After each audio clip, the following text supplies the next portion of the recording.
Everyone, how you all doing? Everybody say hi to Anna. How you going? Hello. Anna? Good. Right, so how are you? I'm good. Can everyone tell me if you can hear Anna okay and if it's not repeating? Sounds good. Okay, I just wasn't sure if her audio was doubled or not, so no echo. Great, thanks guys. Hey Britt, hey Magic Codes, Deshaun's here, Captain Lasagna, guys, it's so good to see you here.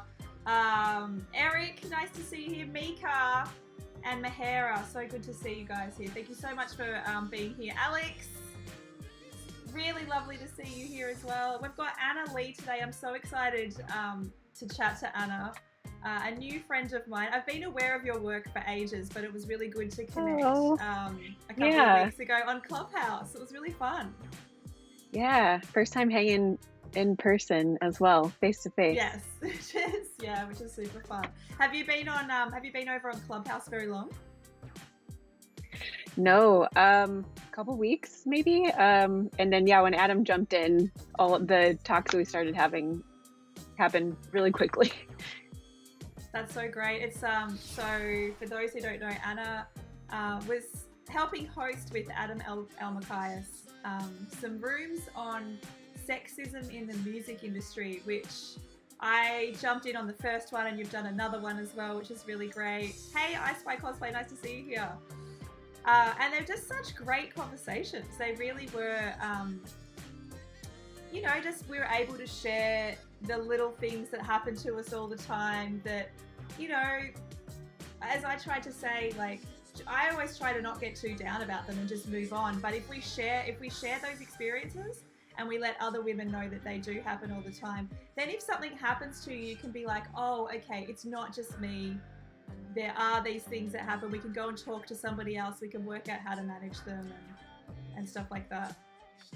Yeah, it's such a massive conversation, right? So this is just one way that we can start to chip away at that. And it's almost funny, like only being a few weeks into Clubhouse and like we're coming real hot with this big topic, but we're just gonna go in. We're going in with the robust conversations from the start. Actually, to be honest, that's what I'm loving about Clubhouse the most. Is I'm entering some really honest, robust conversations that I just don't feel are happening on other platforms. Actually, I don't think they're possible to have on other platforms. Where it would get lost in translation for sure. Lost in translation, yeah. Even just then in the Clubhouse that we just were on, there was different topics coming up, and that was such a respectful way of bringing up something and then somebody listening. I just loved it, and I love that about Clubhouse, and I think that's because with audio, you can actually hear intention. You can actually hear it. And with words and text, potentially over Twitter or something like that, it's very difficult to decipher intention. So I'm loving it. I'm a big fan of Clubhouse, and I hope we have lots more conversations like that. But anyway, we're not here to talk about Clubhouse. We're here to talk about Anna Lee. Little Brit said, I love Anna's work. It was so lovely meeting her at the Ex-Ambassadors gig last year. Absolutely brilliant photographer and person. That's so awesome. Cool. That's great. I love when I love meet, other photographers. It's so fun. Yeah, you read my mind. I was gonna say getting to meet them in person and just like putting the context to like their location and their face it's such a fun, unexpected part of the gig. Yeah, I loved when I was touring. I thought it was last year, but actually wasn't. It was the year before because we lost a year. I know, just blink out. And it's gone. Yeah. In 2019, I was doing a world tour, so I actually got to meet people that I'd known for a long time, and you'd pop up in their cities and go catch up for lunch or whatever. It was just so good. Like, I loved it so much. So hopefully cool. Next time we're touring again, I can meet you in person. That would be super fun. Yes, that would be so great. Now we're going to pull up your website, which Deshaun just said I've been making that last year mistake a ton. Deshaun's one of the people I actually met when I was in New York, which is really cool. But yeah, I keep saying like, I was touring last year, and it's like, actually no, it was 2019. What the hell? It was a while ago now. Yeah, it's like this wormhole that we went through. Literally, that's what it feels like. It was both the longest and shortest year of my life, which I don't know how that's possible, but that's true. Yes. Agreed. You've got a new website, which I'm going to pull up because it was your birthday as well. And I feel like it was like a double celebration of your birthday and launching a new website. Do you want to talk about why you decided this was the time to do the website? I'm just going to pull it up and we're going to go through some stuff as well.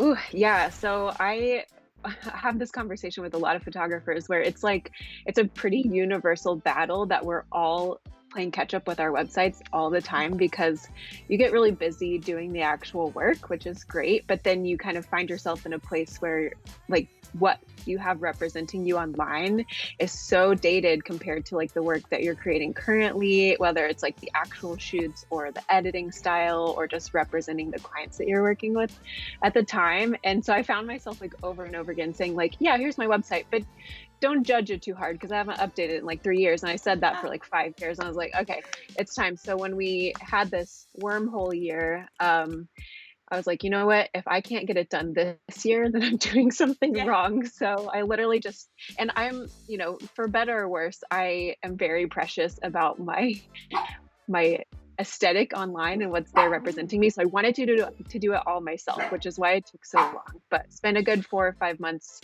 and set the launch date for my birthday just to kind of like be festive with it in a way and also give myself a deadline. So I love the colors yeah. that you've gone with as well. Like it's really like as soon as you get onto your landing page, it's just like boom, this is what I am. This is, Yeah. and you just get the little snapshot, which I really love. Like I love. You obviously, and I was reading in your bio that you're a designer, because I think that's really, really important. Something that's not talked about a lot is there's so much design elements that actually go into what we do, and I actually suck at that. So it's really great to see people that do this really well. Oh, thank you. Yeah, they go hand in hand. And I have found a lot that like most photographers kind of have a secondary skill set that in some way supports their photography work. So it's interesting to like learn about what it is for different people. Totally. And I just want to give a shout out to Jen Photo down there. Thank you so much for the subscription. I just saw that. And welcome to Twitch. Still learning. I love it. So what I want to start at the start, because I think there's a lot of both music photographers and aspiring music photographers that are in the chat today. And I love to talk about people's journeys into how they got started and their career progression, because there is no one way to do this. Like there's no rule book. There's no like 100%. Yeah, this will no guarantee formula. success. There's no formula, exactly. So do you want to talk a little bit about how you started and what your path was? Sure. I love that you said that, and you said that to me before we got started here as well. And that just kind of got me thinking about how I think that was actually an obstacle mindset for me for a long time. I feel like relative to other music photographers, I was a bit of a late bloomer, kind of getting started with it in my late 20s, because I just didn't really know how the entry into that path worked. And even prior to that, I didn't even really know that it was a path for photography. I grew up in the middle of America, so a little bit more rural. I'm in LA now, but kind of growing up away from an industry space, you just don't really realize what your options are and what the possible paths are. So it just took me a little while to kind of realize what I wanted and how to actually make that happen.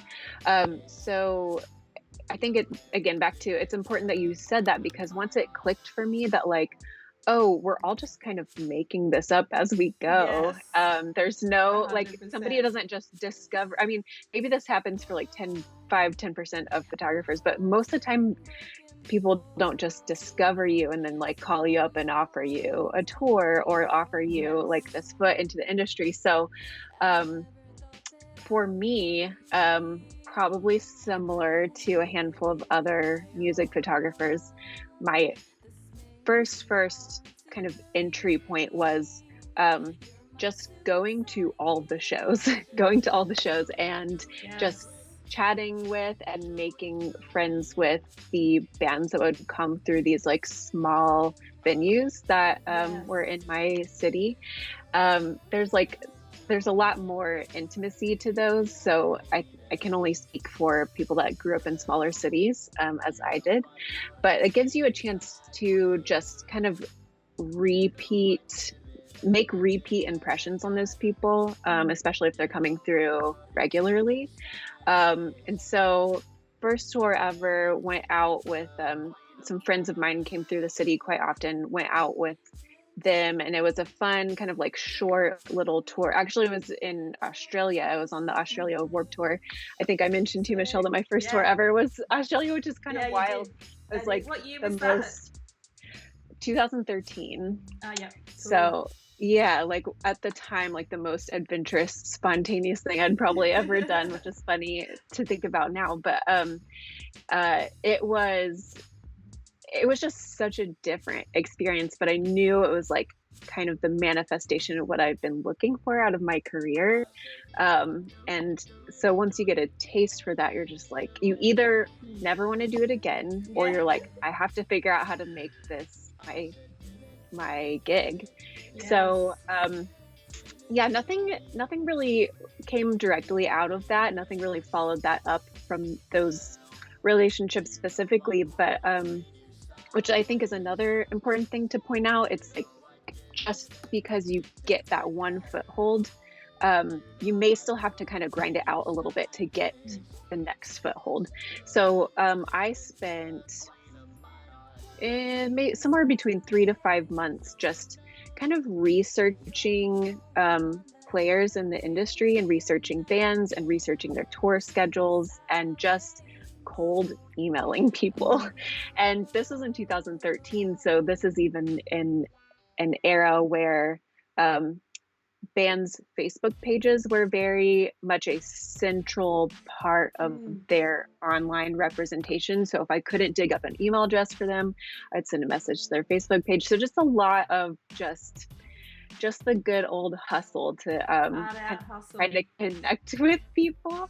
Yeah. So maybe 10% of the communications that went out were acknowledged or responded to, and most of the time it was this isn't something we have the capacity to do right now, or maybe they already had somebody. And then so the first band that kind of took me up on this offer was a band called Small Pools, like an indie pop rock band from the States.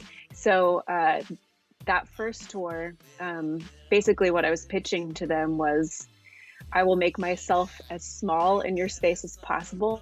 Just like, let me come try this and let me try to come offer some content to you. So kind of paid my way through that couple of weeks experience, and we all just connected really well. It was like such a great beginning to a long friendship that exists still today, and I'm very thankful for it. And also thankful to kind of have landed in that genre to start with, because once I got onto those tours and started just building genuine relationships with the other people on the road with us, that's where it really began to snowball. And not only from relationships with the other bands, but relationships with the crew members and their ground teams are so important.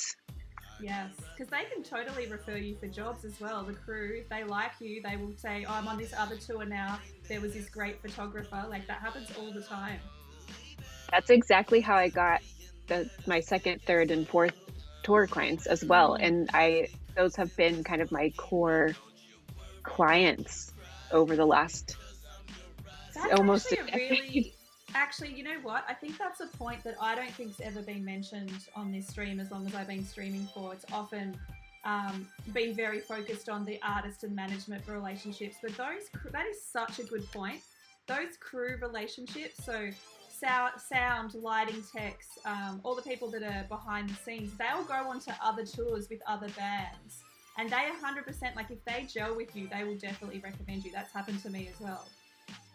Yeah, and that can be the highest form of referral when it comes to working a tour gig, because relationships with artists and management are great and not really important, obviously. But when it comes down to it, when you're touring, you're living with your client, and the crew that is supporting them on that tour, they trust their opinion of people that they have to work with above anyone else, because those are the people you're in the trenches with. That's so if true. You can get those conversations will be had about, like, who's a good fit for this, how did you get along with them on this tour for the next tour. That happens all the time. Yeah, you better believe that the artist is asking their crew in the vetting process. Yes. What was it like to work with this person? 100%. Yeah, I think that's actually just you've just dropped incredible pearls of wisdom there that hasn't been mentioned before. That's so cool. And you mentioned a couple of other things that I wanted to touch on too, was first of all, getting into the industry a little bit late. That's very similar to me as well. I didn't start until I was 31, so I always like to mention that it's never too late. You can nice. Still be touring. I'm in my 40s now. You can still be touring. It's okay. There's not a use-by date on us. It's fine. Don't stress. No, that you're such a great role model for that, because there's definitely, like, once you hit a point where you're like 5 years in, you're just like, how much longer can I keep doing this? How much longer I'm going to be allowed to do this? Yeah, it's like this funny next era. It's more the perception, to be honest, and that's the thing, like, what I'm really trying to break down is that perception of what a person my age should be doing versus what I feel like I absolutely can be doing, and I'm still producing the work, at a quality. I think it's if the work was dropping off, then I would probably be the first person to see that myself, if that makes sense. So if you're able to produce at, you know, at the same quality that everybody else is doing, then I think, why would you stop, you know? Oh, yeah. And another thing to that point that I've made to a few people recently is that there's a lot of value in experience and maturity and age, because I've kind of grown up with the clients that I've worked with. We're all relatively around the same age. And I at least get the impression that they appreciate having somebody with them that they can relate to as an Yes. adult, and just like Yes. trust in that capacity. So there's a lot of equity there, I think. Yeah, totally. I feel like, you know, I've said this so many times that I've often felt like the tour mum. But I definitely, I mean, I'm not a mother myself other than to my two beautiful dogs, but I do actually fall into those maternal roles. Like, I actually am a very nurturing maternal person, even though I don't have children. So I do fall into those roles, and I actually really love it. Like, it's something that I, you know, I am the person that Your people talk maternal to. outlet. It's my maternal outlet, yeah. So people will have D&Ms with me at 2:00 in the morning and stuff. Like, that's just a role that I naturally take on anyway. So I completely agree with you. It's to have, you know, a couple of grannies in there. It's all right, guys. It's fine. Yeah, no, I love that. I feel the same way, and it's interesting how your role kind of shifts as you become this person in a position to like offer advice or Yes. comfort, or just a listening ear that maybe feels a Yeah. little mature sometimes, and that's Right. okay. Yeah, it's totally okay. Jen just said, I'm so glad for this combo because I've worried about not getting jobs because of being older. I completely understand. That's why I like to talk about it so much as well. And also too, finding the teams that you really click with, that like, it's not even a conversation. My age is not a conversation at all. Like, it's Oh, never yeah. talked about, other than me usually joking about being the tour mum or tour grandma. So age is just a number unless in illegal circumstances. True, Mahara, true. And true. Ooh, true. Yes. That is true. We do have to sometimes take it into consideration. But I wanted to talk to you about in those early days of just cold calling and grinding, and I'm so glad that you mentioned that, because every single music photographer that I've spoken to that's been successful has this very similar story about just getting in, going to every show, making yourself part of the community, grinding, cold calling, emailing, all that sort of stuff. It's very, very familiar story. But there are a lot of no's, no responses. So how do you deal with that in the early days of just like to keep pushing through when it just feels like, gosh, this is just not going to, you know, it's not going to end up anywhere. I just feel like I'm just throwing out all of these emails and nobody's responding. Do you remember your mindset in those days? Yeah, I'm trying to think. I think I was just so excited about the prospect of it. And because I was from kind of like this smaller, like middle America city, I'm from Oklahoma City, Oklahoma, for those that are familiar with American geography. But I just had no expectations going in. I kind of just assumed like, this is such a lofty goal that like realistically, what are the chances I can actually make this happen? So I felt like I had nothing to lose. So that really helped kind of curb any disappointment when I didn't get responses, because that was what I expected to happen. So having no expectation is like a good thing. Yeah. I think because you just have that like green eagerness just to Yes. like, you know, you have nothing to lose by putting yourself out there other than just not having relationships that you already didn't have. So why not? Yeah.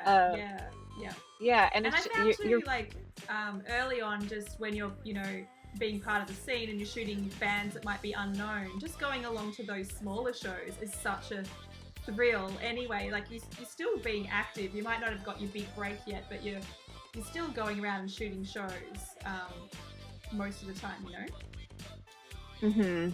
Yeah, absolutely. And so it's like you still, at the end of the day, you're still going to get to continue doing what you like the community that you've built there for yourself locally and what you love to do.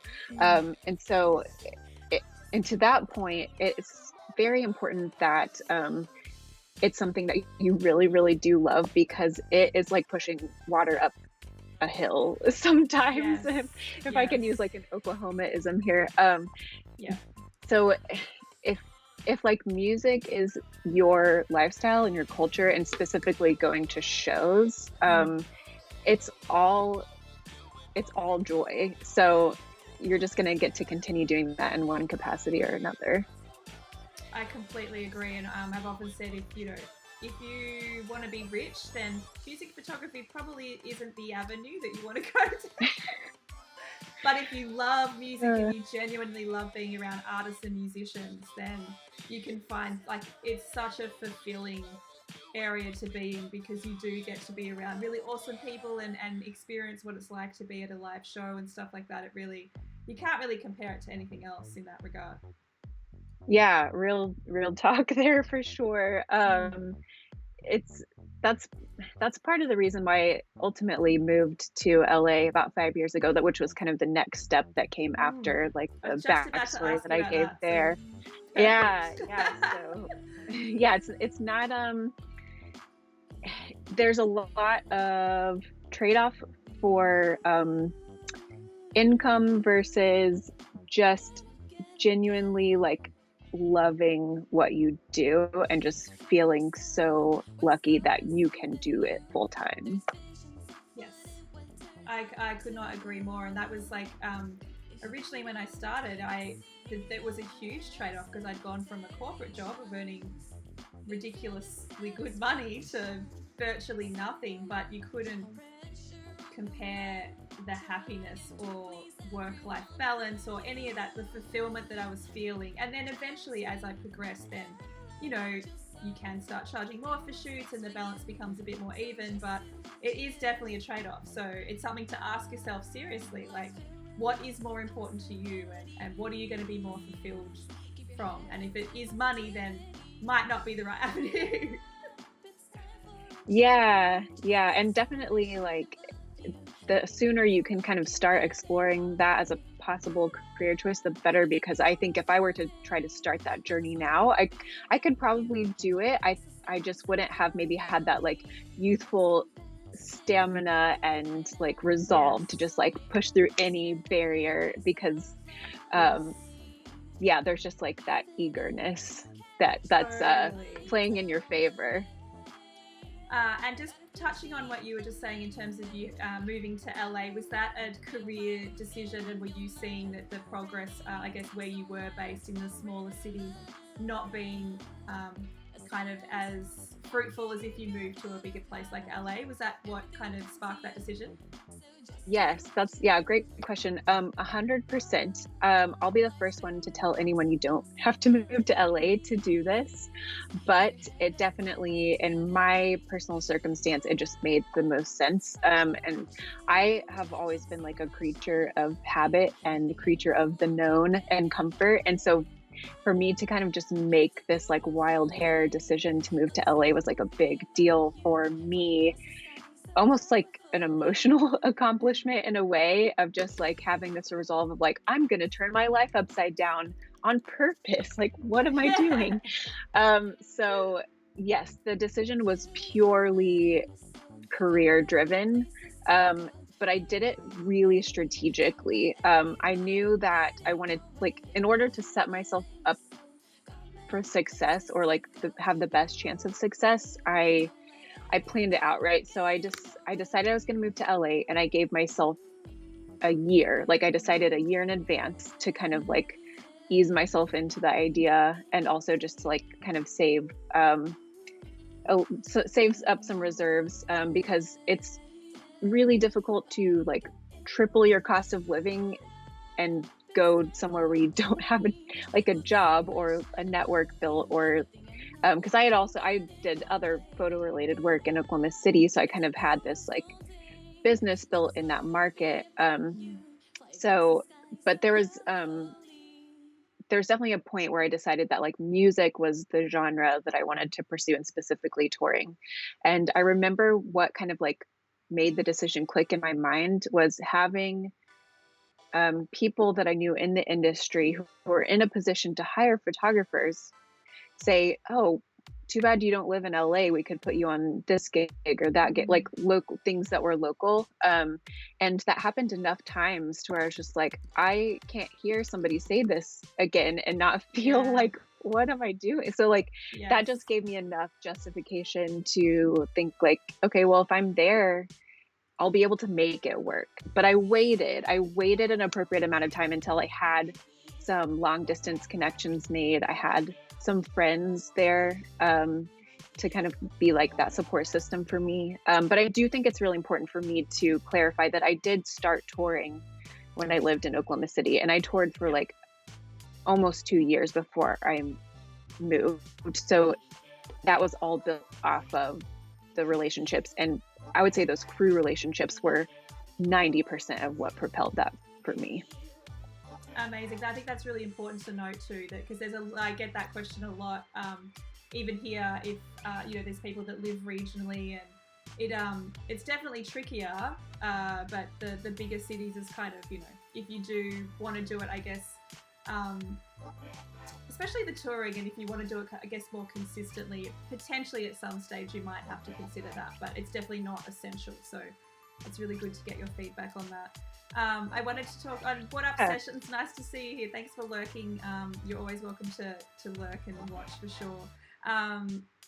I was going to ask you about tour life, because you were saying that once you've done that first tour, it definitely is one of those things that people either love or hate. I think it's either you absolutely cannot see yourself ever doing this again, or this is all I want to be doing in my life. And I'm definitely one of those people. Once I started touring, I was like, let's go. And even now I'm like, give me, how many vaccines can I get? I'll get them all. If you pop them in my arms and we can tour again, I'm ready to go. And it seems like you're one of those people that once you started touring, you get the bug. So how do you, first I want to know, I guess, why that's the case. Why do you love it so much? And also talk on maybe the reality of touring too, because I think sometimes when you're people like us, we can gloss over, we can make it sound very glamorous, and there's definitely non-glamorous parts of touring as well, and I like to be realistic with people as well, so they don't think it's just at this party that's just the most fun thing in the world, when sometimes it's just not. And Mahera, I will answer that question a little later as well. Yeah, that's so funny. I mean, guys, the reality is that 90% of the day on tour is spent with the band all sitting backstage in a green room on their laptops, with, so Facts. It's not raging. But okay, so yes. Yeah, that's a great question. And I think my answer varies over the course of the years. And I would say the best answer for it for me right now is the fact that, I'm a music fan first and foremost. I'm a fan of music, a fan of bands, a fan of the bands I work with. And the idea of being able to be involved in that culture, music culture, fan culture, and just be a part of that product is so incredibly exciting to me. And that is what motivates me to keep going when it's not glamorous. It fulfills me in a way, because that's just my personal joy. So if that's not your personal joy, you're more likely to be one of those people who are like, that was a fun bucket list experience, but I don't really want to ever do that again. Yes.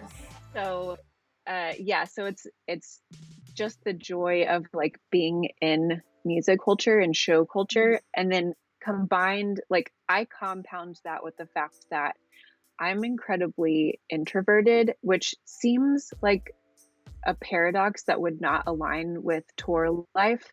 But I like to explain it as when you're introverted, you're more likely to kind of gravitate towards a small number of intimate, comfortable relationships and friendships where you just know each other really well, and you have this comfortable flow and vibe together. And that's, to me, that's the experience that I've had in touring, because the front end, what the showgoers see is like this massive, loud production. But on the back end, it's just like 10 to 20 normal people that are just like hanging out together. And for better or worse, like you are on top of each other, going from city to city, like just as close as a small handful of humans can possibly be. And you just develop this really precious like comfort level and camaraderie together, not only just because of like your physical proximity, but you're all working towards this goal that everyone is incredibly passionate about, which is just producing the most amazing fan experience possible via live music, via a live show. So for me, that's just like the most special thing that the introvert in me like can really wrap my head around. Because like you have these very aligned goals, and you're just doing it together. It's so cool. You do really become like family. It's not, it's said, I've heard people say that all the time, but it is actually the truth. These people become, your best of best friends and family. It is quite a special bond, that's for sure. Jen just had a really great question. I'd love to get your perspective on this. And I was going to ask you about this next, actually, because you've got a lovely array of really beautiful band portraits in your folio as well. Thank you. And the question is, my biggest goal is to do portraits of bands. Would I need to be a tour photographer to make my success with this easier?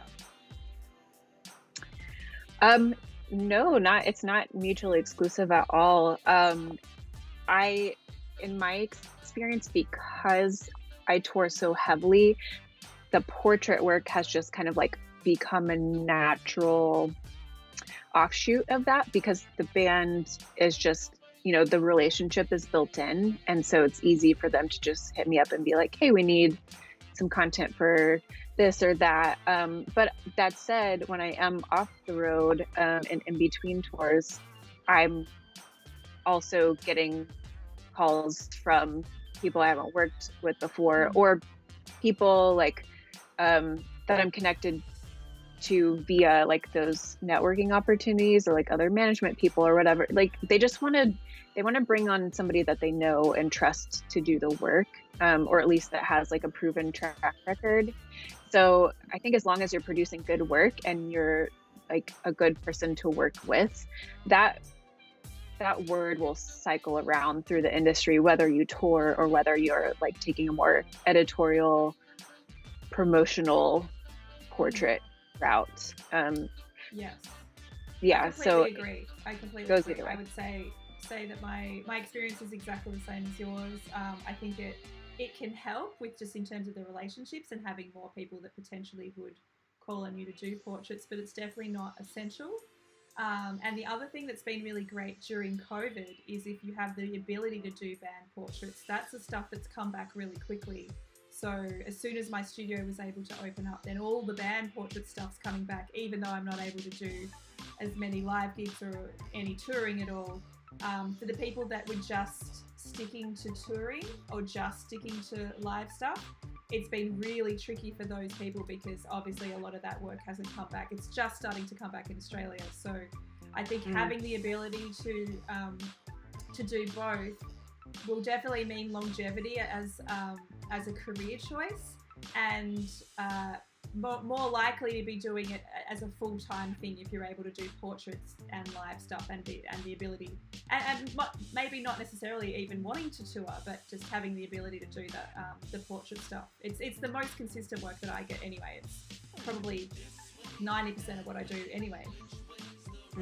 Yeah, true. And the flip side to that is, if you are touring full time, like I can't even count how many times I wasn't able to take a portrait gig because I just wasn't there. I was on the road. So it's definitely something where you can do both, or you can really try to specialize in one direction or the other and really invest your availability in one direction or the other.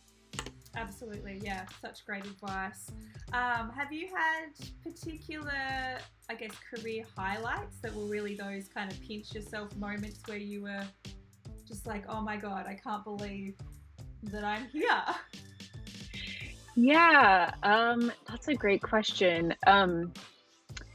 I would say, well, the first one, it's all relative, right? So the first one that I experienced was when I got that first yes to like be invited onto a tour, thinking specifically of going through those months of kind of like cold emails and reaching out and small pools, kind of like connecting with them and then just being like, yeah, I think we can make this work, like come through. And I just like had a meltdown in the most positive way. It was really, that was, because that's a very tangible like flip of the switch moment where I was just like, I did it. I'm in. Yes, I yes, have arrived. yes. Yeah. So, and then once I started doing it full time and had, was years into it, um, I feel like I look back on like the summer of 2018 being like a really memorable and special one.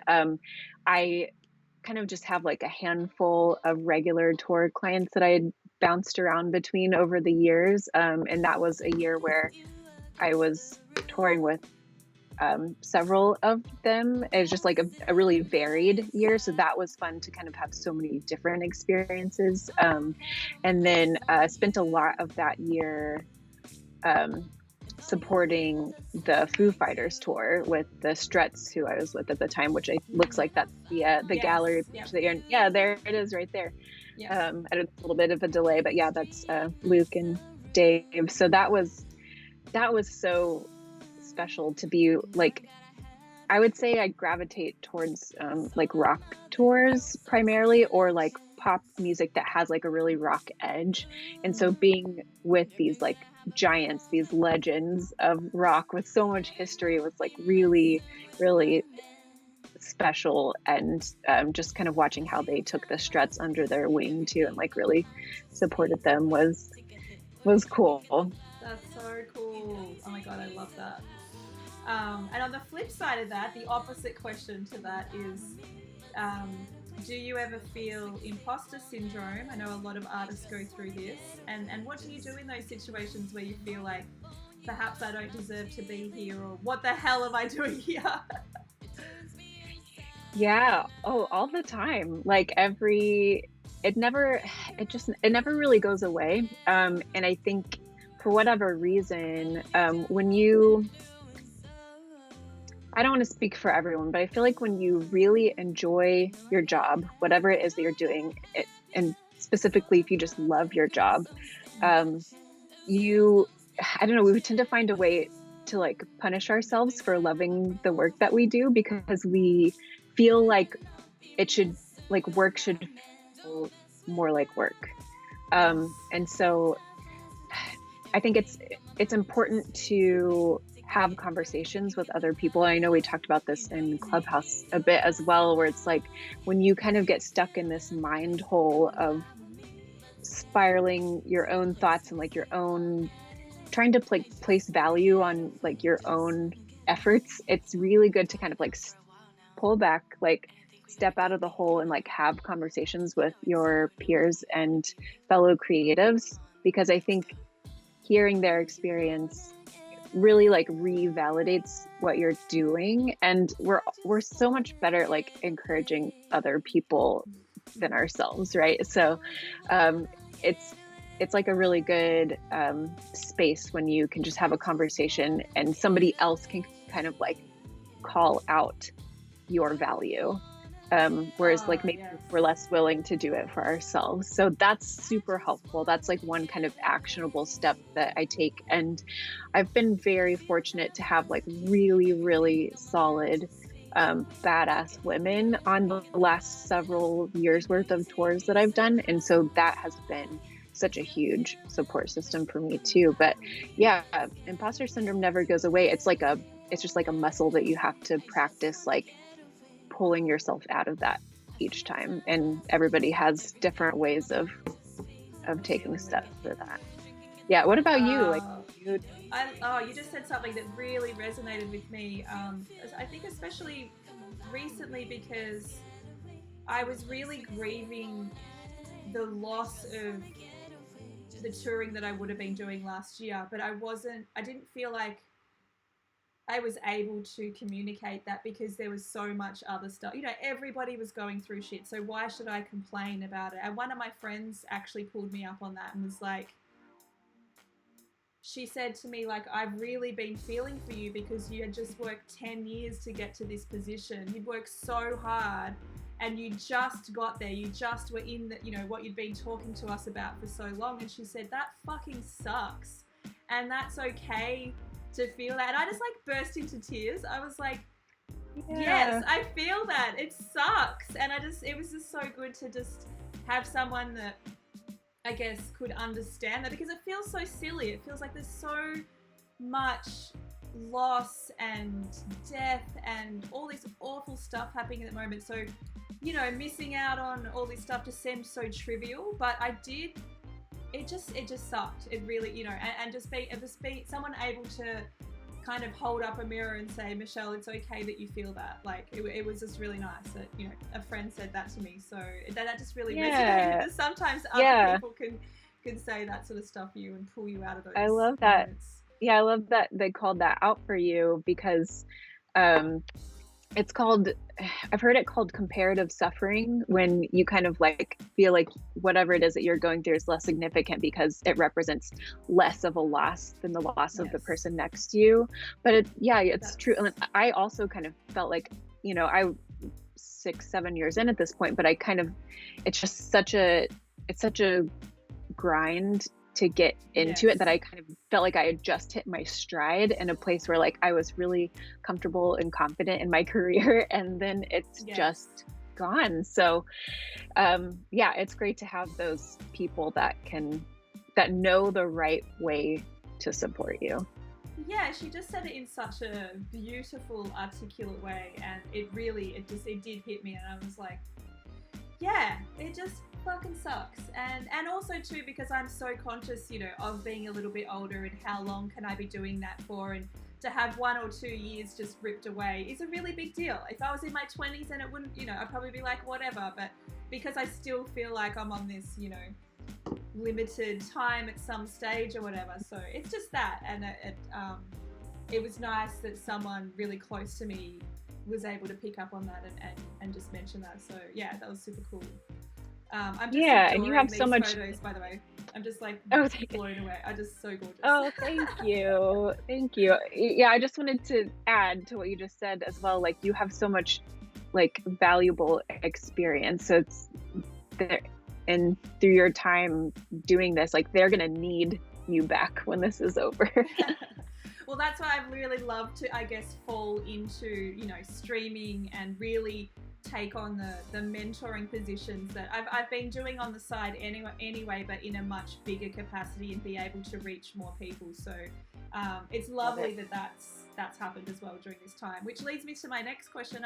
How have you found navigating COVID and all of this stuff, you know, affecting you so deeply as well in terms of your work? And you know, I always call this like, it becomes our identity, really. Like, what we do becomes like, so that's also hard when it's not there anymore, you know.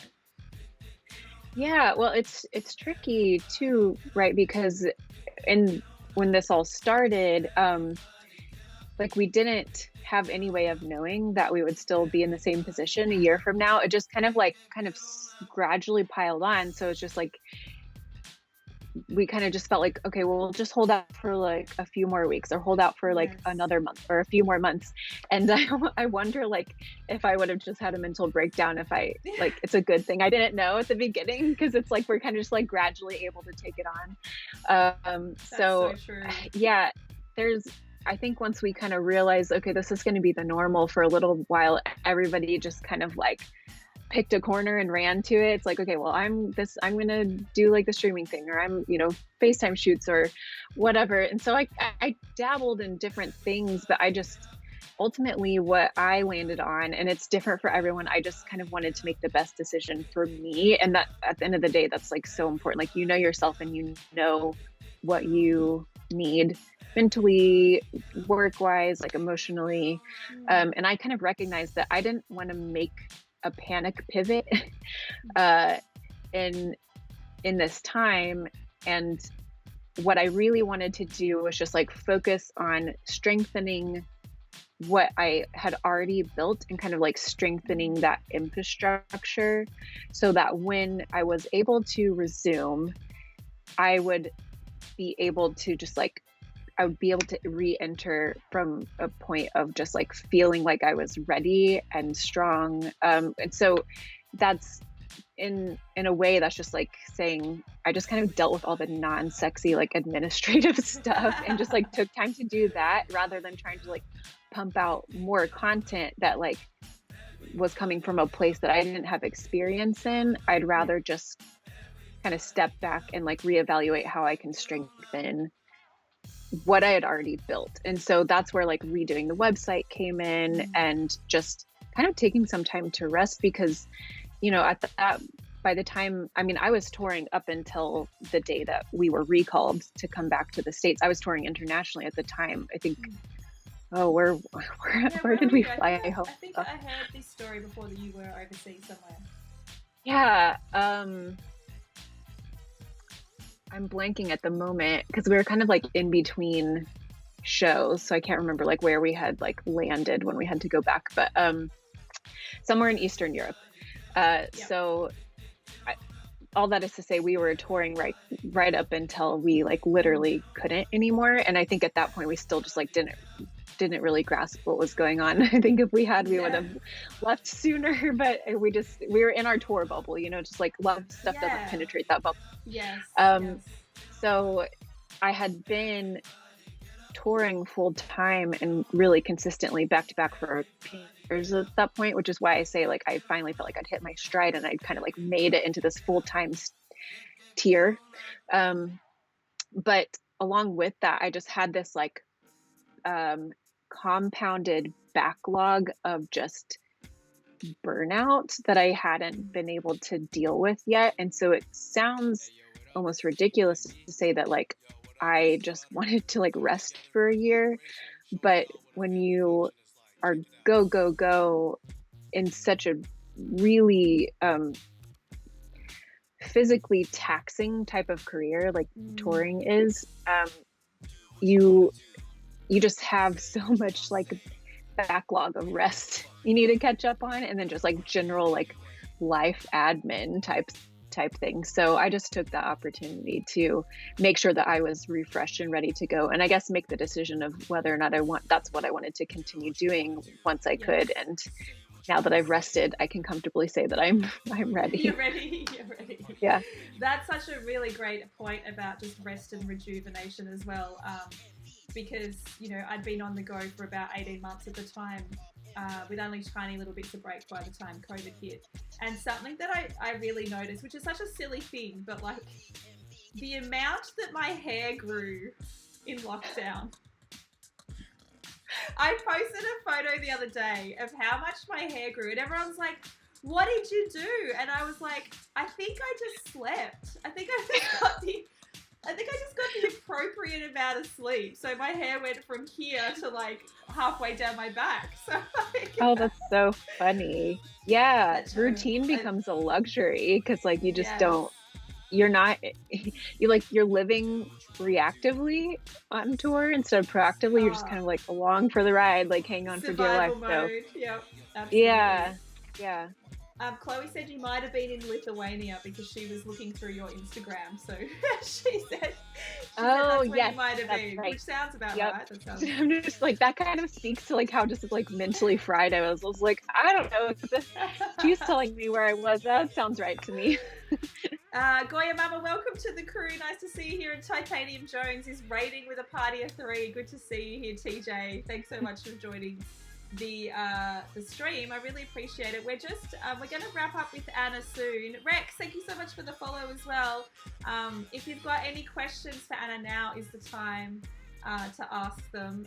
Jen said, I feel this. I feel like rest too because you don't have that FOMO because no one was doing anything that you won't miss out on, and you can truly rest. That's so true because that FOMO is a real thing. Like, and when everybody's doing nothing, you just didn't feel like you had to continue to hustle and continue to compete and catch up with everybody else. So that's such a great point.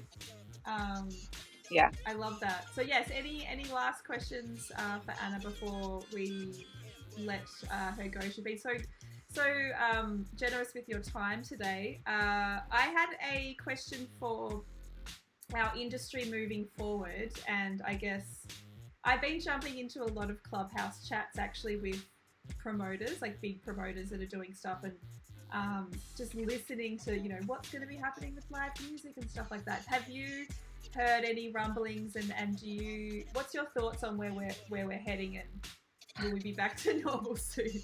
Yeah, I well, let me just say I have no answers at all. This is all just speculation and kind of like just realistic thought trajectories. But I think it was a tough thing to accept when we all kind of realized, like, okay, we're not going to go from 0 to 100 again. It's going to be like a gradual reintroduction.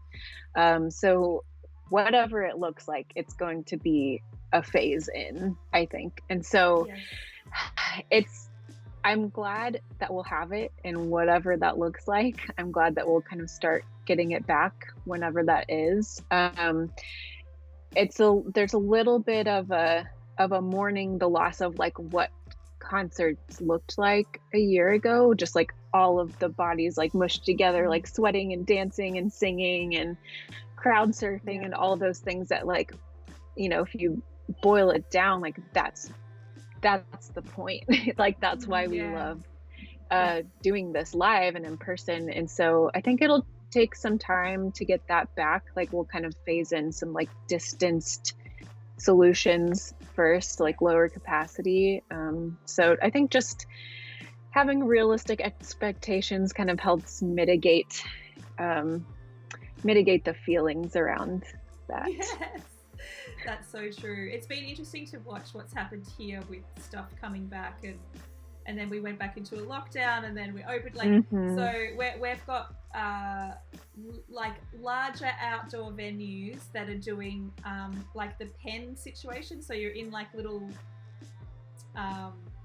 chook pens almost, like, which I've been to a couple of shows. So it's a venue called the Maya Music Bowl. It usually holds up to about 10,000 people. It's an outdoor venue. The capacity is now down to 3,000 in these little sections. But it's actually, I don't know whether it's just because I'm a bit older, but both the shows that I went to, you were elevated.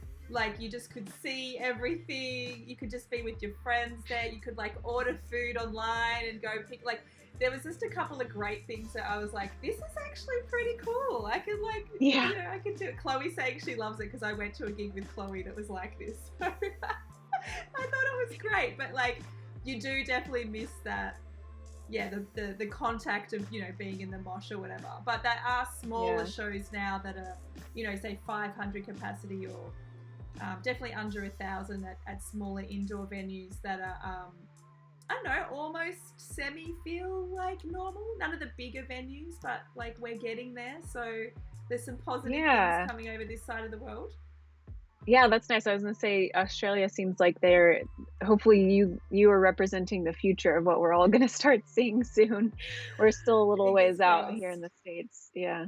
It's interesting because we went with completely different tactics. Obviously, we went with, well, in Victoria anyway, the super hard lockdown and trying to do elimination of the virus, which it poses its own risks because there's because we've got to do hotel quarantine for overseas people coming home. There's always a risk that you can get outbreaks, which is what we've seen. So we just had a 5-day lockdown recently to try and get a little outbreak under control, which worked, but there's a constant anxiety of us, like, you know, I had to, you know, reschedule a whole week of shoots and just throws everything into disarray. I was supposed to have my birthday party, I had to cancel that, and like I get it, this is all very, like, you know, stupid things in the grand scheme of things, but it's there's an overlying anxiety of you just can't relax. Versus that's totally valid. Yeah, it's an opposite experience, I guess, with what you guys are going through with, you know, there's so much COVID there, and, you know, I guess if you go outside you're always at risk and all that sort of stuff, so there's different anxieties for different reasons. Yeah, absolutely. Was your birthday recently? Did I put that together Yeah, it was on right? the 9th of February, and then I was going to have my Oh, party like a couple of weeks ago. So I think we're pretty close. here we are. Happy late birthday to you. Thank you. Mahara asked a question about when did you realize the job? I guess it was the job for you. Was it quite early on shooting or? Yeah, well, I realized that touring was the job for me the first time I ever toured. But I think that's different than realizing that it's viable. Good point. So Yeah. the Yeah. first that first realization is kind of what like motivated me to find the entry point. And then a few years after that, granted, I was still doing a variety of other photography work in tandem, and I still do, which has also helped me through this pandemic Yes. financially. Yeah. But yeah, a few years into it, once I kind of like gained that momentum and like collected enough clients, um, that's the second point of realization where it's like, not only do I know I want this, I see that it is possible. Great. Awesome. I love that. Alex has got a great question. Who are some of your favorite artists that you've worked with? They're all my favorite. I know it's so hard to answer that question, isn't it? Because it does get, especially when I you're touring, know. it gets really personal.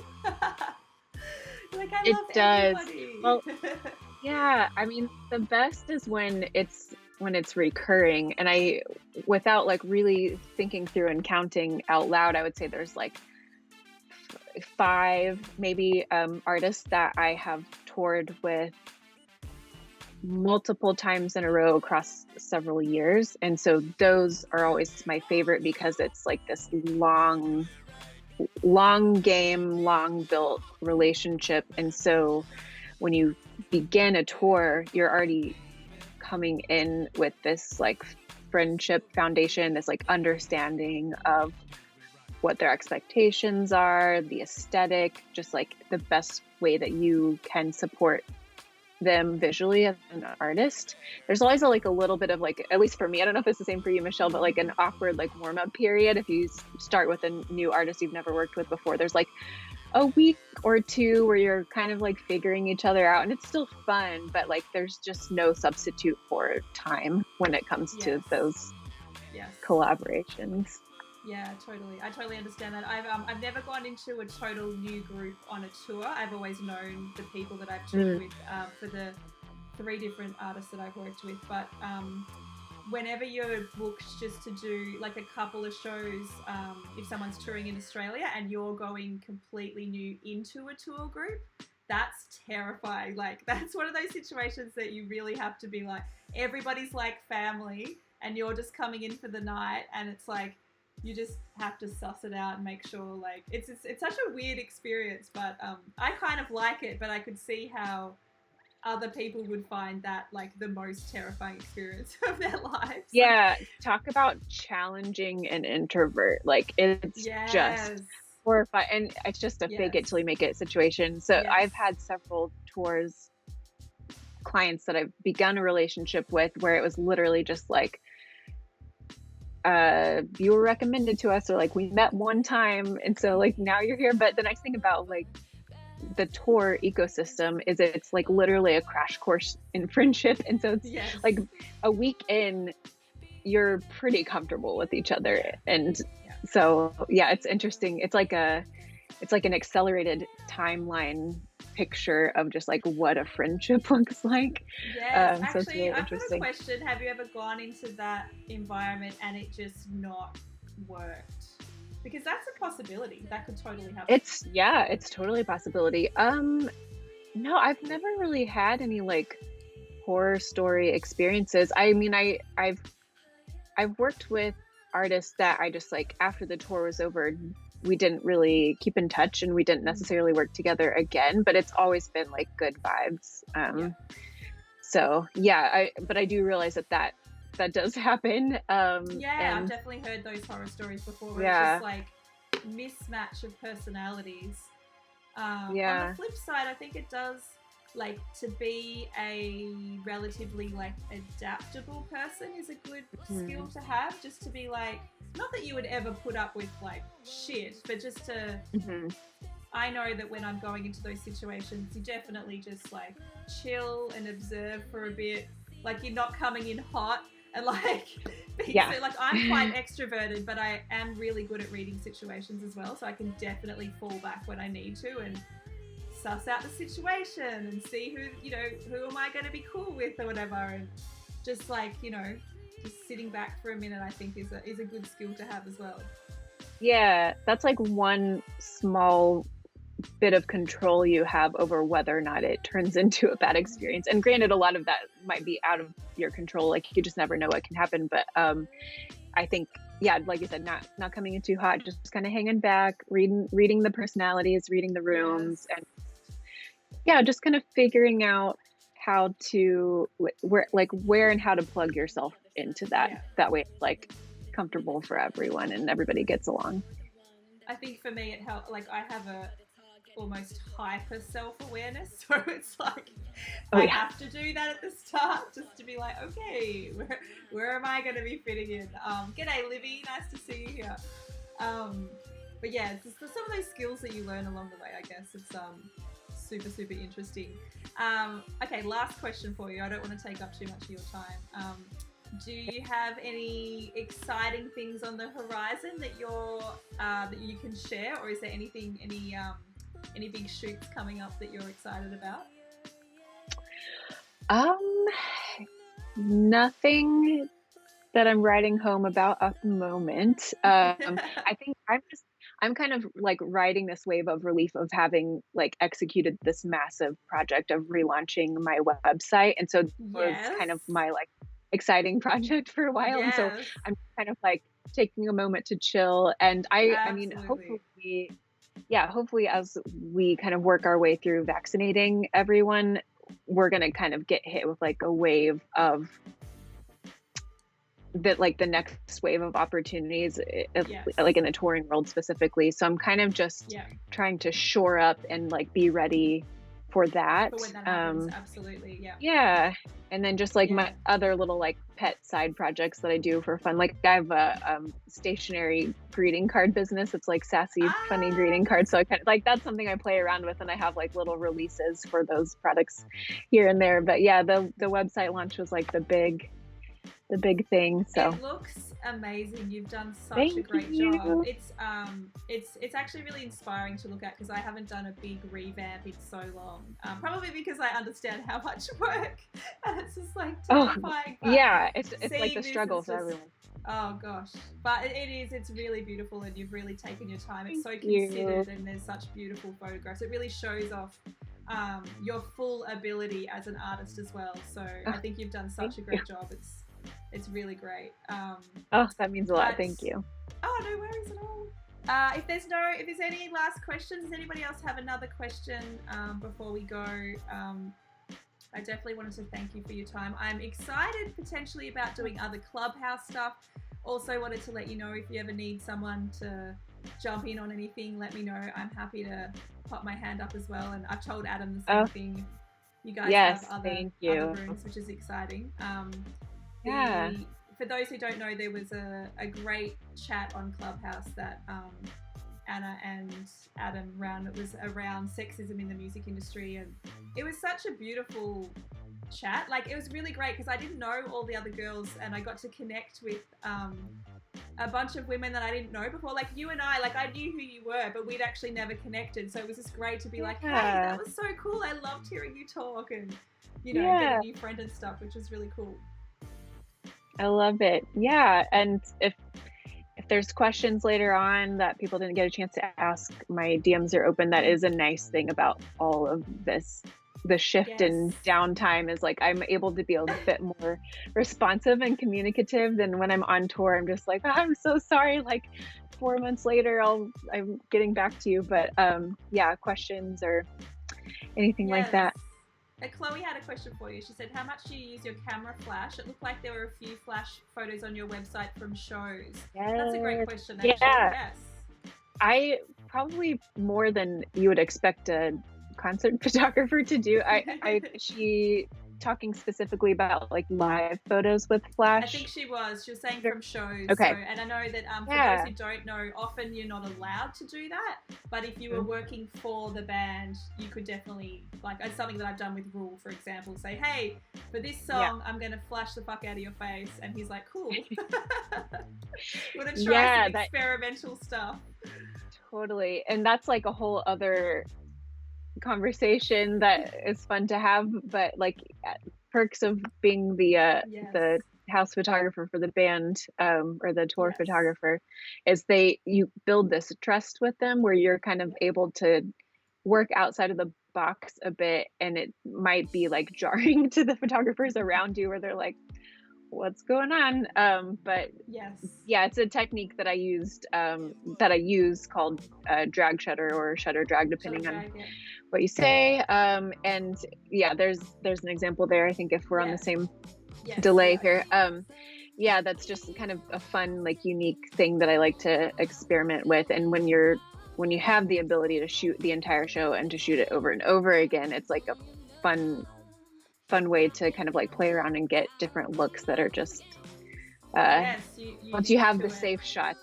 Yeah, you can experiment. I just said it's jarring at a club in a punk show when someone rolls with flash. I think those smaller shows specifically, if you see that, it's definitely very jarring. I mean, it kind of is any time, but if you pick your moments and just do a few, like, I think it's great because it gives a completely different perspective to show photos that people don't usually see, which is great. Yeah, picking your moments is definitely very, very crucial. It's something where, like, I kind of wait for the right opportunity, take one flash shot, and then I'm, if it didn't work out, then, that was my chance. I definitely don't want to create a distracting experience for the fans. But if you don't have tour photographer access, another good way to kind of play around with that is to go to those like smaller shows that don't really have photo rolls and still being mindful of other people's experience and just like not overdo it. But that's a place, like, those small shows that I cut my teeth on, 8 years ago, I was using flash just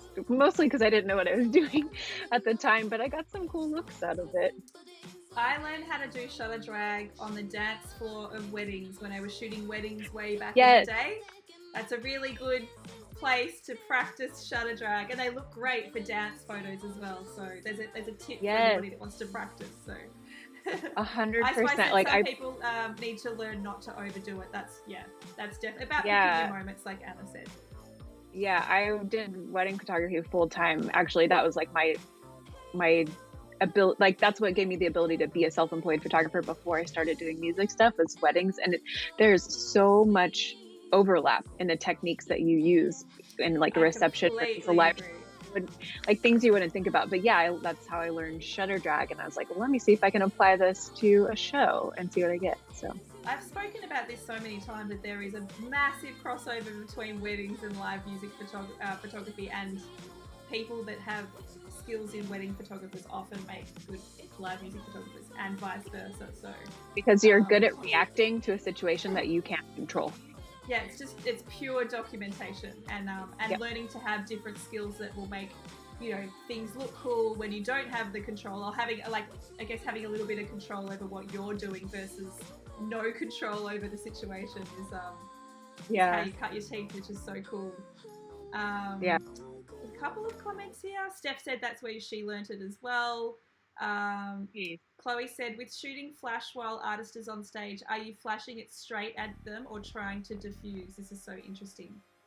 Yeah, so for shutter drag, you have to flash straight at your subject, because the idea is that you're using the flash to freeze their motion. And then when you, like, for me, I like give the camera a little like shake immediately after the shutter, and that's what gets the light streaks. But you do it would be difficult, if not impossible, to make that work if you're diffusing the light. Yeah, that's correct. It's very similar, Chloe, to the technique when I do the long exposure stuff in the studio. So the first flash is freezing, and then the movement is from the lights around the studio to do light trails and stuff like that. It's the same thing, but within a camera, like one camera, I guess, and a flash.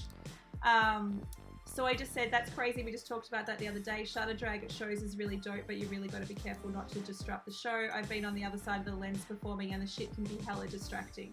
That's actually a really good point. Just to point out too, from an artist perspective, that like you wouldn't want to be going crazy, and that's why the trust between the photographer and the artist to either word them up before or just say, hey, I'm going to do this for a little section is super important as well.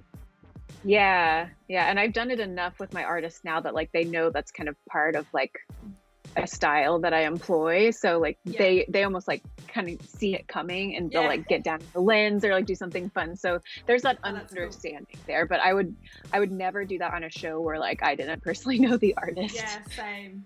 That's the super great point to point out there for sure. All right, I'm going to let you go. We've taken up so much of your time. You were so amazing. Fun. What a great chat. It was so good to talk to you. Thanks for having me. Hopefully we can have you again at some stage in the future. Hopefully when you're touring again, we'll get I know. Give us an update. If you guys want to hang around in the chat, I'll keep streaming, but we'll say goodbye to Anna. Thank you so much for that. That was super fun. And we'll catch up shortly after the stream. But really great to chat to you. Sounds great. Have a great day, everyone. Bye. Okay, bye. Yay.